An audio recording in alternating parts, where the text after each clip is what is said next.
Daar's by my min twyfel dat armoede waarskynlik een van die grootste uitdagings, indien nie die heel grootste uitdaging is, wat Suid-Afrika en Suider-Afrika in die gesig staar nie. Die Wêreldbank voorspel dat in 2030 9 uit 10 mense op die planeet wat in ekstreme armoede is, in Sub-Sahara Afrika gaan woon. Dit is 'n uitdaging wat ons net nie kan verbygaan nie. Die afgelope paar jaar het ek intens met die onderwerp gewerk en toe 'n boekie die lig laat sien wat kyk na die 5 pilare waarop armoede rus. En ek noem dit net vinnig. Die eerste is, en dis die konsep waarmee ons in die boek werk, dat armoede is eintlik 'n hok wat mense gevange hou.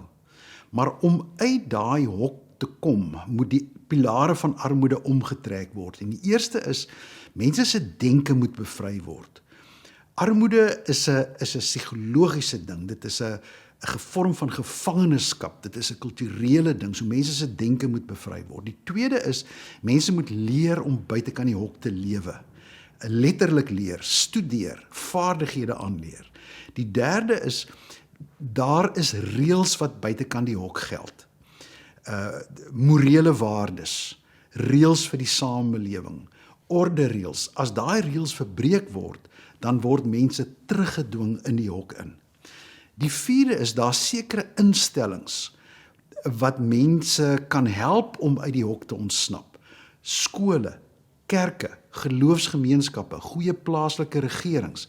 As daai strukture nie goed funksioneer nie, dan word dit 'n disfunksionele struktuur waarop armoede rus. En die laaste baie belangrike ding is dat armoede om uit armoede bevry te word, moet mense leer om saam met mekaar buite die hok te lewe.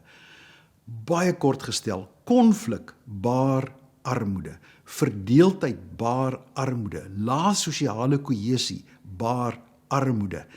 En hierdie boekie wil in eenvoudige terme vir ons uitspel wat hierdie beginsels behels, hoe dit baie konkreet en baie prakties in ons lewe 'n werklikheid kan word. Ja, die titel is inderdaad, ons kan uit die hok van armoede ontsnap.